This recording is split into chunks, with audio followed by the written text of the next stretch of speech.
الحمد للہ رب العالمین والصلاة والسلام علی سید المرسلین اما بعد فاعوذ باللہ من الشیطان الرجیم بسم اللہ الرحمن الرحیم۔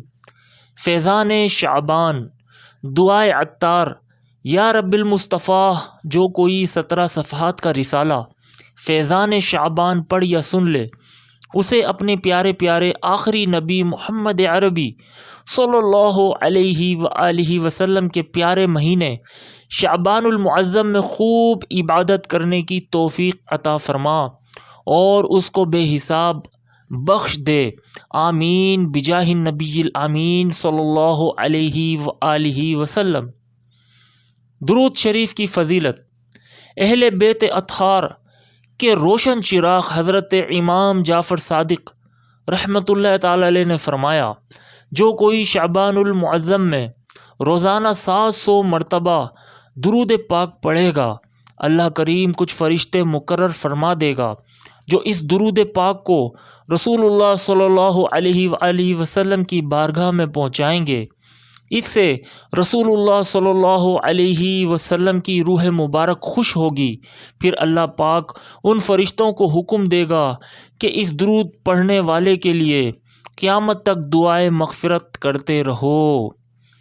دنیا و آخرت میں جب میں رہوں سلامت، پیارے پڑھوں نہ کیوں کر تم پر سلام ہر دم، صلو علی الحبیب صلی اللہ علی محمد۔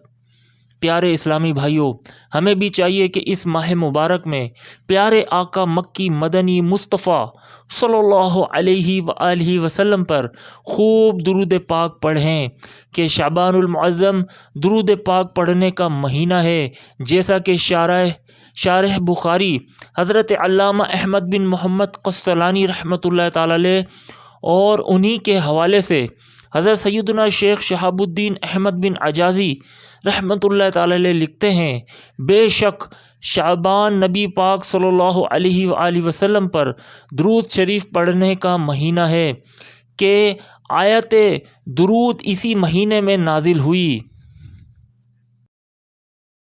آیت درود یہ ہے، ان اللہ و ملائکتہ یصلون علی النبی یا ایہا الذین آمنوا صلوا علیہ وسلموا تسلیما۔ ترجمہ کنز الایمان۔ بے شک اللہ اور اس کے فرشتے درود بھیجتے ہیں اس غیب بتانے والے نبی پر، اے ایمان والو ان پر درود اور خوب سلام بھیجو۔ وہ سلامت رہا قیامت میں، پڑھ لیے جس نے دل سے 4 سلام، میرے پیارے پہ میرے آقا پر میری جانب سے لاکھ بار سلام، میری بگڑی بنانے والے پر بھیج اے میرے کردگار سلام، صلو علی الحبیب صلی اللہ علی محمد۔ چاند دیکھنا واجب ہے، اے عاشقان رسول۔ شعبان المعظم اسلامی سال کا 8واں مہینہ ہے جو رجب المرجب اور رمضان المبارک کے درمیان میں ہے۔ یہ ان 5 مہینوں میں سے پہلا مہینہ ہے جن کا چاند دیکھنا واجب کفایہ ہے۔ 5 مہینے یہ ہیں: 1 شعبان المعظم، 2 رمضان المبارک، 3 شوال، 4 ذی القعدہ، 5 ذی الحج۔ شعبان المعظم کے نام کی حکمتیں: 1 شعبان شعیب سے بنا ہے جس کے معنی ہے گھاٹی، چونکہ اس مہینے میں خیر و برکت کا عمومی نزول ہوتا ہے، اس لیے اسے شعبان کہا جاتا ہے۔ جس طرح گھاٹی پہاڑ کا راستہ ہوتی ہے، اس طرح یہ مہینہ خیر و برکت کا راستہ ہے۔ 2 رسول اللہ صلی اللہ علیہ وآلہ وسلم نے ارشاد فرمایا، انما سمی شعبان لأنہ ینشعب فیہ خیر کثیر للصائم فیہ حتی یدخل الجنہ، یعنی اس مہینے کو شعبان اس لیے کہا جاتا ہے کہ اس میں روزہ رکھنے والے کے لیے بہت سی بھلائیاں شاخوں کی طرح پھوٹتی ہیں یہاں تک کہ وہ جنت میں جا پہنچتا ہے۔ حضرت امام رافع رحمۃ اللہ تعالی علیہ فرماتے ہیں، اس حدیث پاک کا مطلب یہ ہے کہ ماہ شعبان میں مسلمان ذکر و اذکار، نیکیوں اور قرآن پاک کی تلاوت کی طرف مائل ہو جاتے ہیں اور رمضان المبارک کے لیے تیاری کرتے ہیں، اور شعبان المعظم میں رمضان المبارک کے روزوں کی فرضیت کا حکم نازل ہوا۔ صلو علی الحبیب صلی اللہ تعالی علی محمد۔ ماہ شعبان میں استقبال رمضان کی تیاری۔ پیارے اسلامی بھائیوں، شعبان کا مہینہ چونکہ رمضان سے پہلے آتا ہے، لہذا جس طرح ماہ رمضان میں روزے اور تلاوت قرآن کا حکم ہے، اسی طرح ماہ شعبان میں بھی اس کی بڑی اہمیت ہے کہ روزے رکھے جائیں اور تلاوت قرآن کی جائے تاکہ استقبال رمضان کی تیاری ہو جائے اور نفس کو عبادات کی عادت ہو جائے۔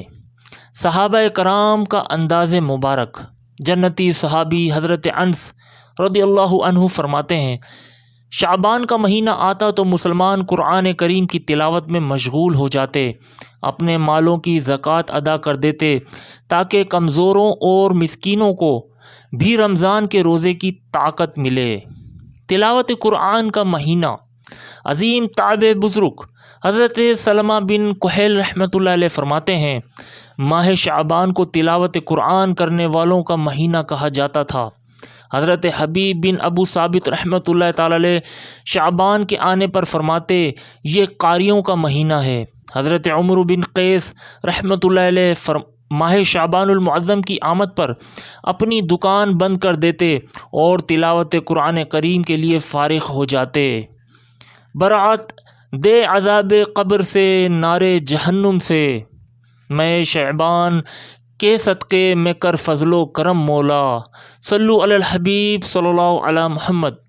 اے غافل پیارے اسلامی بھائیوں، ہمارے بزرگان دین تو اس مبارک مہینے کو عبادت میں گزاریں، تلاوت کریں، نیکیوں کا اہتمام کریں، اور ہم غفلت کی نیند سوتے ہی رہیں۔ ایسے غافلوں کے بارے میں کہا گیا ہے، اے مبارک وقتوں میں کوتاہی کرنے والے، ان وقتوں کو ضائع کرنے والے اور انہیں برے اعمال سے آلودہ کرنے والے، تو نے کتنے برے کام ان مبارک وقتوں کے حوالے کیے۔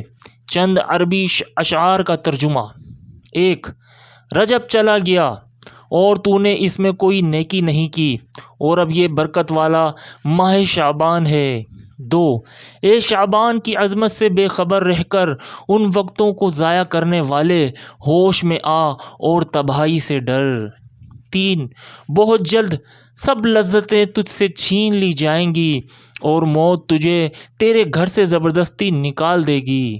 4، سچی اور خلوص بھری توبہ کے ذریعے جس قدر گناہوں کا علاج کر سکتا ہے کر لے۔ 5، اور جہنم سے سلامتی کو ہی اپنا مقصد بنا لے، بہترین مجرم وہ ہے جو اپنے جرموں کا علاج کر لے۔ مختصر سی زندگی ہے بھائیو، نیکیاں کیجئے نہ غفلت کیجئے، صلو علی الحبیب صلی اللہ علی محمد۔ شعبان المعظم میں کیا ہے؟ حضرت ابو معمر رحمۃ اللہ تعالی علیہ فرماتے ہیں، ماہ شعبان نے بارگاہ الہی میں عرض کی، اے میرے رب، تو نے مجھے 2 عظمت والے مہینوں رجب اور رمضان المبارک کے درمیان رکھا ہے، تو نے میری کیا فضیلت رکھی؟ اللہ پاک نے ارشاد فرمایا، میں نے تجھ میں قرآن پاک کی تلاوت رکھ دی۔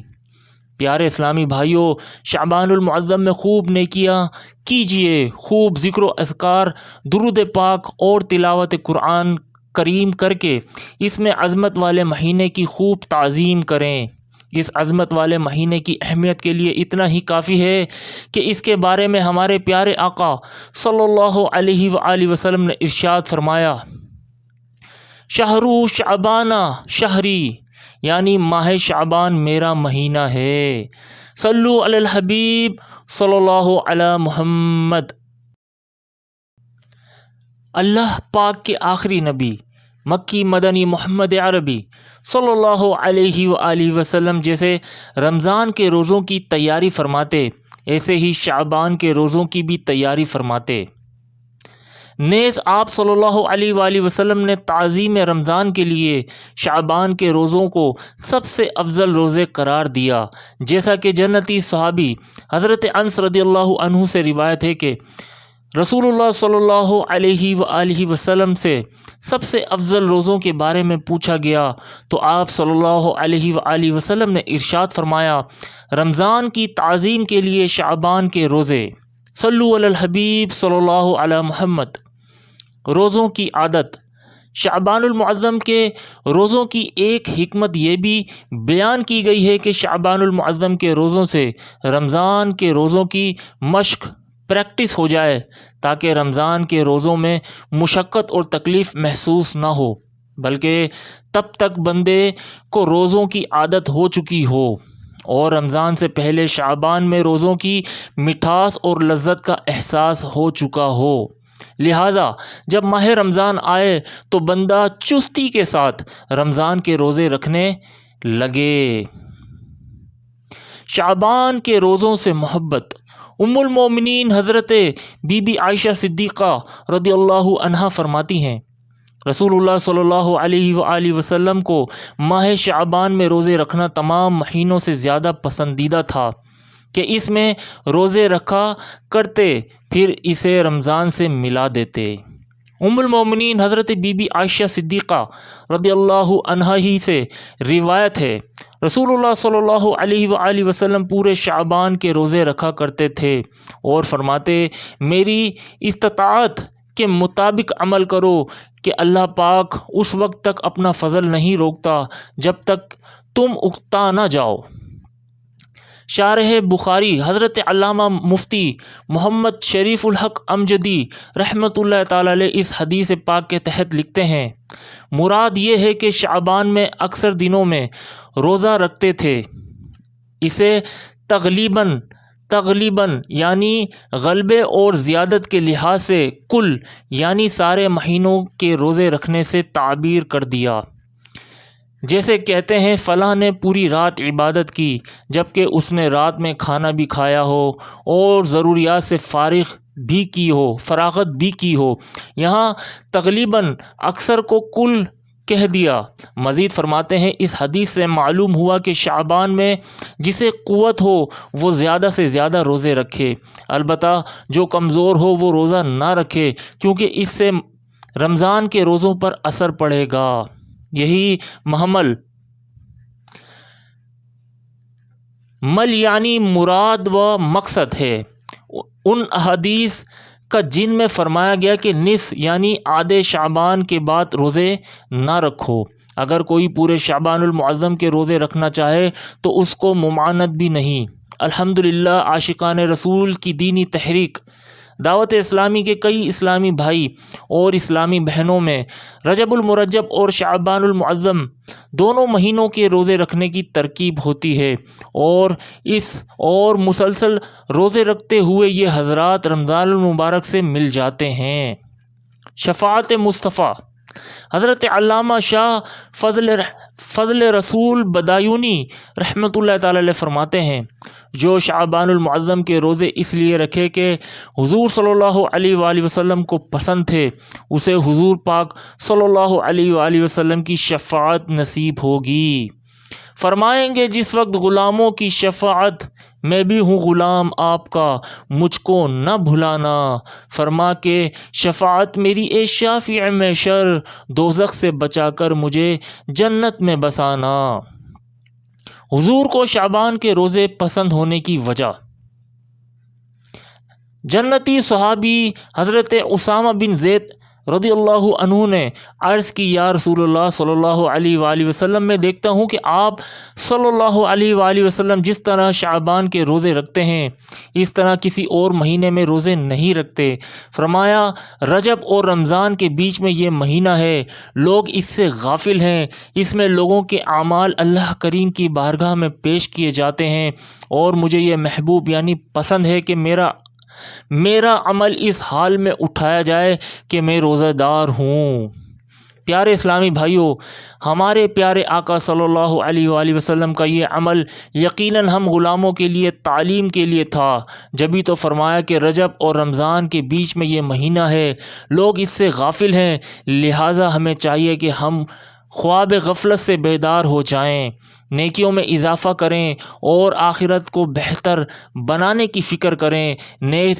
اس اچھی نیت سے ماہ شعبان کے روزے رکھنے میں دلچسپی لیں کہ اس مہینے میں جب ہمارا اعمال نامہ ہمارے پیارے اللہ پاک کی بارگاہ میں پیش کیا جائے تو ایک کاش ہم بھی روزہ دار ہوں۔ یوں میرا دنیا سے سفر ہو، ان کی چوکٹ میرا سر ہو، پیش نظر ہو ان کا جلوہ، یا اللہ میری جھولی بھر دے۔ صلو علی الحبیب صلی اللہ علی محمد۔ شب برات۔ پیارے اسلامی بھائیوں، شعبان المعظم کی 15ویں رات یعنی شب برات بڑی بابرکت رات ہے۔ اس رات اللہ پاک کی خوب رحمتوں برکتوں کا نزول ہوتا ہے۔ اللہ پاک کی بارگاہ میں اس رات خاص طور پر اپنی دنیا و آخرت کی بھلائی کی دعا مانگنی چاہیے، کیونکہ اس رات دعائیں قبول ہوتی ہیں۔ اللہ پاک کے آخری نبی مکی مدنی محمد عربی صلی اللہ علیہ وآلہ وسلم نے 5 راتوں کے بارے میں فرمایا کہ ان میں دعا رد نہیں کی جاتی، جن میں سے ایک شعبان کی 15ویں رات یعنی شب برات بھی ہے۔ شب برات کے 15 نام حضرت علامہ علی قاری رحمۃ اللہ تعالی علیہ نقل کرتے ہیں۔ شب برات کے 4 نام میں لیلۃ المبارک برکت والی رات، لیلۃ البرات نجات والی رات، لیلۃ السق دستاویز والی رات، لیلۃ الرحمہ رحمت والی رات۔ مزید فرماتے ہیں اسے لیلۃ البرات اور لیلۃ السق یعنی نجات و دستاویز والی رات اس لیے کہتے ہیں کہ جب تاجر مالک سے اس کا اناج وصول کر لیتا ہے تو اس کے لیے برات نامہ لکھ دیتا ہے، اسی طرح اللہ پاک اس رات اپنے مومن بندوں کے لیے برات نامہ لکھ دیتا ہے۔ حضرت علامہ سید محمد بن علوی مالکی رحمۃ اللہ تعالی علیہ نے مزید چند نام بھی ذکر فرمائے ہیں۔ لیلۃ القسمہ، لیلۃ التکفیر کیونکہ اس رات گناہ مٹائے جاتے ہیں، لیلۃ الاجابہ کیونکہ اس رات دعا قبول ہوتی ہے، لیلۃ الحیات، لیلۃ العید الملائکہ یعنی فرشتوں کی شب عید، لیلۃ الشفاعت، لیلۃ الجائزہ، لیلۃ الرجحان، لیلۃ التعظیم، لیلۃ القدر، لیلۃ الغفران۔ رحمت کے 300 دروازے۔ جنتی صحابی حضرت عبا بن قعب رضی اللہ عنہ فرماتے ہیں، رسول اللہ صلی اللہ علیہ وآلہ وسلم نے ارشاد فرمایا، میرے پاس حضرت جبرائیل علیہ السلام شب برات میں حاضر ہوئے اور مجھ سے کہا کہ اٹھ کر نماز ادا فرمائیے اور اپنا سر اور ہاتھ مبارک آسمان کی طرف اٹھائیے۔ میں نے پوچھا، اے جبرائیل یہ کیسی رات ہے؟ عرض کی، یا محمد صلی اللہ علیہ وآلہ وسلم یہ وہ رات ہے کہ جس میں آسمان اور رحمت کے 300 دروازے کھول دیے جاتے ہیں۔ اللہ پاک کے ساتھ شریک ٹھہرانے والوں، آپس میں بغض و کینہ رکھنے والوں، شرابیوں اور بدکاروں کے علاوہ سب کی مغفرت کر دی جاتی ہے۔ ان لوگوں کو اس وقت تک مغفرت نہیں ہوگی جب تک کہ سچی توبہ نہ کر لیں۔ البتہ شراب کے عادی کے لیے رحمت کے دروازے میں سے ایک دروازہ کھلا چھوڑ دیا جاتا ہے یہاں تک کہ توبہ کر لے۔ جب وہ توبہ کر لیتا ہے تو اس کی مغفرت کر دی جاتی ہے۔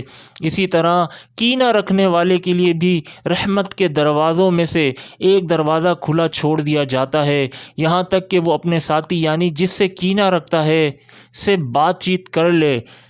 جب وہ اس سے بات چیت کر لیتا ہے تو اس کی بھی مغفرت کر دی جاتی ہے۔ حضور اکرم صلی اللہ علیہ وآلہ وسلم نے ارشاد فرمایا، اے جبرائیل اگر وہ اپنے ساتھی سے کلام نہ کرے یہاں تک کہ شب برات گزر جائے تو حضرت سیدنا جبرائیل علیہ السلام نے عرض کی، اگر وہ اسی حالت پر برقرار رہا یہاں تک کہ نزع کا عالم طاری ہونے کے سبب اس کے سینے میں سانس اٹکنے لگ جائے تب بھی اس کے لیے دروازہ رحمت کھلا رہتا ہے۔ اگر وہ موت سے پہلے کینہ مسلم سے توبہ کر لے تو اس کی توبہ مقبول ہے۔ پھر حضور انور صلی اللہ علیہ وآلہ وسلم جنت البقیع کی طرف تشریف لے گئے اور سجدے میں جا کر ان الفاظ میں دعا مانگی، اعوذ بعفوک من عقابک واعوذ برضاک من سخطک واعوذ بک منک جل ثناؤک لابلغ الثناء علیک انت کما اثنیت علی نفسک۔ یعنی اے اللہ پاک میں تیرے عذاب سے تیری معافی، تیری ناراضی سے تیری رضا اور تجھ سے تیری پناہ طلب کرتا ہوں۔ تیری تعریف بلند ہے، میں تیری تعریف کا حق ادا نہیں کر سکتا۔ تیری حقیقی شان وہی ہے جو تو نے خود بیان فرمائی۔ رات کے چوتھے پہر حضرت سیدنا جبرائیل علیہ السلام نازل ہوئے اور عرض کی، یا محمد صلی اللہ علیہ وآلہ وسلم، اپنا سر آسمان کی طرف اٹھائیے۔ آپ نے اپنا سر آسمان کی طرف اٹھایا تو دیکھا رحمت کے دروازے کھلے ہوئے ہیں اور ہر دروازے پر ایک فرشتہ آواز دے رہا ہے۔ پہلے دروازے پر ایک فرشتہ یوں پکار رہا ہے کہ مبارک ہو اسے جو اس رات عبادت کرے۔ دوسرے دروازے پر بھی ایک فرشتہ یوں پکار رہا ہے کہ مبارک ہو اسے جو اس رات میں سجدہ کرے۔ تیسرے دروازے پر بھی ایک فرشتہ پکار رہا ہے کہ مبارک ہو اسے جو اس رات میں رکوع کرے۔ چوتھے دروازے پر بھی ایک فرشتہ صدا لگا رہا ہے کہ مبارک ہو اسے جو اس رات میں اپنے رب کریم سے دعا مانگے۔ پانچویں دروازے پر بھی ایک فرشتہ یوں آواز لگا رہا ہے کہ مبارک ہو اسے جو اس رات اپنے رب کریم سے دعا کرنے میں مشغول ہو۔ چھٹے دروازے پر بھی ایک فرشتہ پکار رہا ہے کہ اس رات میں مسلمانوں کو مبارک ہو۔ ساتویں دروازے پر بھی ایک فرشتہ پکار رہا ہے کہ اللہ پاک کو ایک ماننے والوں کو مبارک ہو۔ آٹھویں دروازے پر بھی ایک فرشتہ پکار رہا ہے کہ کوئی توبہ کرنے والا کہ اس کی توبہ قبول کی جائے۔ نویں دروازے پر بھی ایک فرشتہ صدا لگا رہا ہے کہ کوئی مغفرت طلب کرنے والا کہ اس کی مغفرت کر دی جائے۔ اور 10ویں دروازے پر بھی ایک فرشتہ ندا دے رہا ہے کہ ہے کوئی دعا کرنے والا کہ اس کی دعا قبول کر لی جائے۔ پھر رحمت عالم صلی اللہ علیہ وآلہ وسلم نے فرمایا، اے جبرائیل، رحمت کے یہ دروازے کب تک کھلے رہتے ہیں؟ عرض کی، رات کی ابتدا سے طلوع فجر تک۔ پیارے آقا صلی اللہ علیہ وآلہ وسلم نے ارشاد فرمایا، اس رات بکریوں کے بالوں سے بھی زیادہ لوگوں کی مغفرت کی جاتی ہے۔ اسی رات لوگوں کے سال بھر کے اعمال آسمانوں کی جانب بلند کیے جاتے ہیں اور اسی رات رزق تقسیم کیے جاتے ہیں۔ رحمت کا ہے دروازہ کھلا، مانگ ارے مانگ، دیتا ہے کرم ان کا صدا، مانگ ارے مانگ، بھر جائے گا کشکول مرادوں سے تیرا بھی، بن کر میرے آقا کا گدا، مانگ ارے مانگ۔ سرکار سے سرکار کو مانگوں گا نیازی، سرکار نے جس وقت کہا مانگ ارے مانگ۔ صلو علی الحبیب صلی اللہ علی محمد۔ فرشتوں کی عید۔ حضرت سیدنا امام ابو حامد محمد بن محمد غزالی رحمۃ اللہ علیہ لکھتے ہیں کہ کہا گیا ہے کہ آسمان کے فرشتوں کے لیے 2 راتیں عید اور خوشی کی ہیں، جیسے دنیا میں مسلمانوں کے لیے 2 عید کے دن ہیں، ایک 15 شعبان کی رات اور لیلۃ القدر، سال بھر کے گناہوں کا کفارہ۔ حضرت امام تقی الدین سبکی رحمۃ اللہ علیہ فرماتے ہیں، اپنی تفسیر میں فرماتے ہیں، یہ رات سال بھر کے گناہوں کا کفارہ بنتی ہے، شب جمعہ پورے ہفتے کے گناہوں کا کفارہ اور لیلۃ القدر عمر بھر کے گناہوں کا کفارہ ہوتی ہے۔ یعنی ان راتوں میں اللہ پاک کی عبادت کرنا اور یاد الہی میں ساری رات جاگ کر گزار دینا گناہوں کے کفارہ کے سبب ہوتا ہے، اسی لیے ان راتوں کو کفارے کی رات بھی کہا جاتا ہے۔ جنت سنواری جاتی ہے۔ حضرت کعب الاحبار رحمۃ اللہ علیہ فرماتے ہیں، اللہ پاک شعبان کی 15ویں رات حضرت جبرائیل علیہ السلام کو جنت کی طرف بھیجتا ہے، وہ جنت کو آراستہ ہونے کا حکم دیتے ہیں اور فرماتے ہیں، اللہ پاک نے تیری اس رات میں آسمانوں کے ستاروں، دنیاوی دنوں اور راتوں، درختوں کے پتوں، پہاڑوں کے وزن اور ریت کے ذروں کے برابر لوگوں کو جہنم سے آزاد فرما دیا ہے۔ صفِ ماتم اٹھے خالی ہو، زنداں ٹوٹی زنجیریں، گنہگارو چلو مولا نے در کھولا ہے جنت کا۔ صلو علی الحبیب صلی اللہ علی محمد۔ شب برات اور پیارے نبی کی عبادت۔ پیارے اسلامی بھائیوں، ہمارے پیارے نبی صلی اللہ علیہ وآلہ وسلم شب برات میں مختلف مقامات پر مختلف انداز میں عبادت فرمایا کرتے تھے، جیسے کہ حضرت بی بی عائشہ صدیقہ رضی اللہ عنہا فرماتی ہیں رسول اللہ صلی اللہ علیہ وآلہ وسلم کھڑے ہو کر اور بیٹھ کر مسلسل نماز پڑھتے رہے یہاں تک کہ صبح ہو گئی۔ صبح تک حضور اکرم صلی اللہ علیہ وآلہ وسلم کے مبارک قدم سوج گئے تھے، چنانچہ میں آپ صلی اللہ علیہ وآلہ وسلم کے قدم مبارک دبانے لگیں۔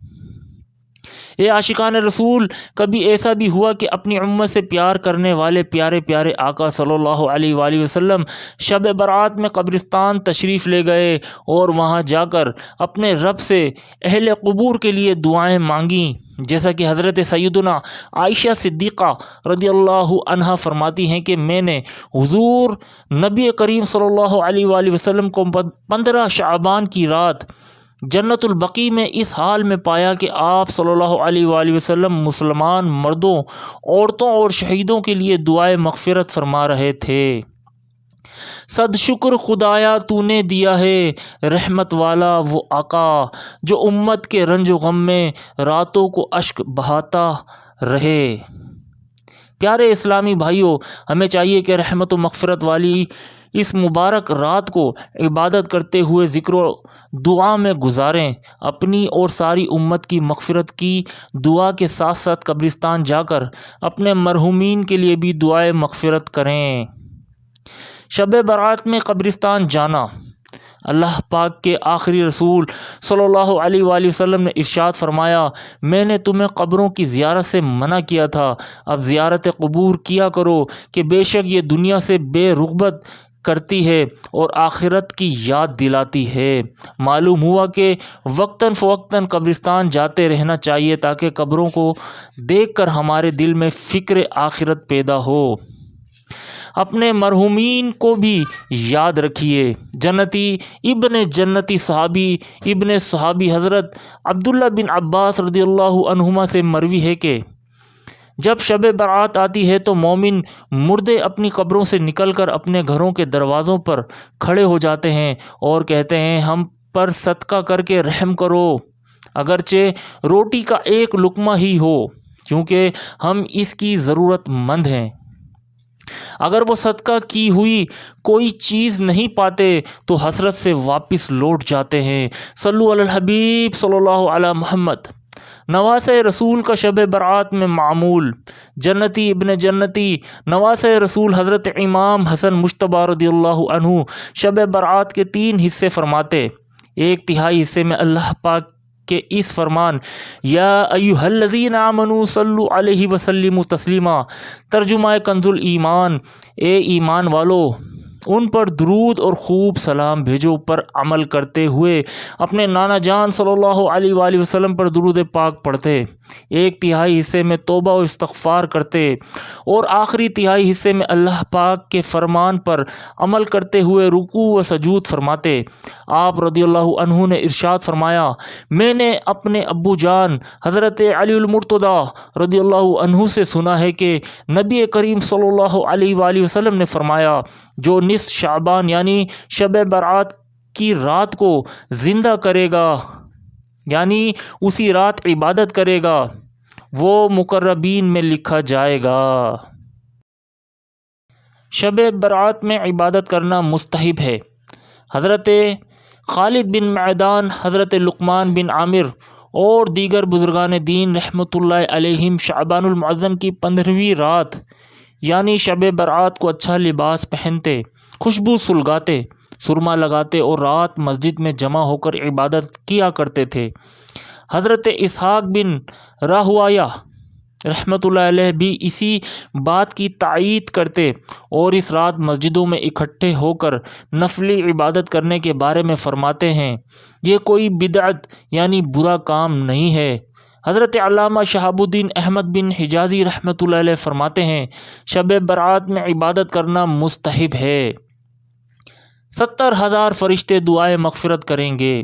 حضرت علامہ علی قاری رحمۃ اللہ تعالی علیہ فرماتے ہیں، شب برات میں سورہ دخان پڑھنا مستحب ہے۔ جنتی صحابی حضرت ابو ہریرہ رضی اللہ عنہ فرماتے ہیں کہ رسول اللہ صلی اللہ علیہ وآلہ وسلم نے فرمایا، جو رات میں حامیم الدخان کی تلاوت کرے گا تو وہ صبح اس حال میں کرے گا کہ 70,000 فرشتے اس کے لیے دعائے مغفرت کر رہے ہوں گے۔ شب برات میں اسلاف کی دعا۔ اے عاشقان صحابہ و اہل بیت، کئی صحابہ کرام علیہم الرضوان اور بزرگان دین سے ثابت ہے کہ وہ اس رات بطور عاجزی یہ دعا مانگتے تھے: اللہم ان کنتا کتبتنا اشقیاء فامحو واکتبنا سعداء وان کنتا کتبتنا سعداء فاثبتنا فانک تمحو ما تشاء وتثبت وعندک الکتاب۔ ترجمہ: اے اللہ پاک، اگر تو نے ہمیں بدبخت لکھا ہے تو تو اسے مٹا دے اور ہمیں سعادت مند لکھ دے، اور اگر تو نے ہمیں سعادت مند لکھا ہے تو اسے ثابت رکھ۔ بے شک جو تو چاہتا ہے اسے مٹاتا ہے اور جو چاہتا ہے ثابت رکھتا ہے، اور تیرے ہی پاس الکتاب ہے۔ شب برات کیسے گزاریں؟ پیارے اسلامی بھائیوں، مشہور مفسر حضرت مفتی احمد یار خان نعیمی رحمۃ اللہ تعالی علیہ فرماتے ہیں، اس مہینے کی 15ویں رات جسے شب برات کہتے ہیں بہت مبارک رات ہے۔ اس میں قبرستان جانا، وہاں فاتحہ پڑھنا سنت ہے۔ اسی طرح بزرگان دین کے مزارات پر حاضر ہونا بھی ثواب ہے۔ اگر ہو سکے تو 14ویں اور 15ویں تاریخ کو روزے رکھیں۔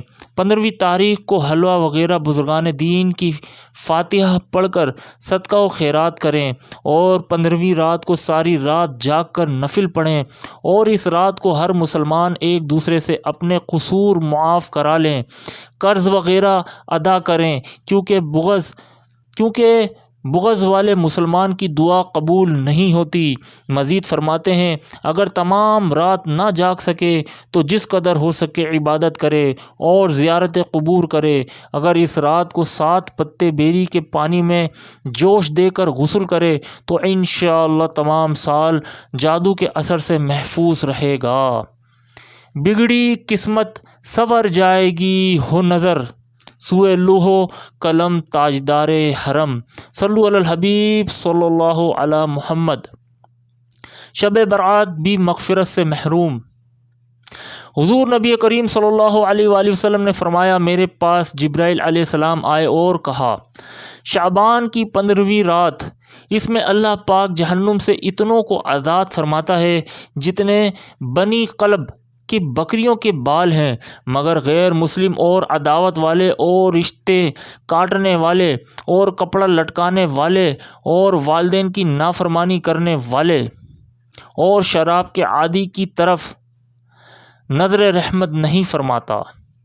میٹھے میٹھے اسلامی بھائیوں، امید کرتے ہیں آپ کو یہ ویڈیو، یہ معلومات پسند آئی ہوگی۔ جن دوستوں نے ہمارا یوٹیوب چینل کرامت صحابہ سبسکرائب نہیں کیا وہ سبسکرائب کر لیجئے، اور گھنٹی کے بٹن پر آل پریس کر لیجئے تاکہ آنے والی مزید اسلامک ویڈیوز آپ لوگوں کو ملتی رہے۔ اپنا خیال رکھیے گا۔ السلام علیکم۔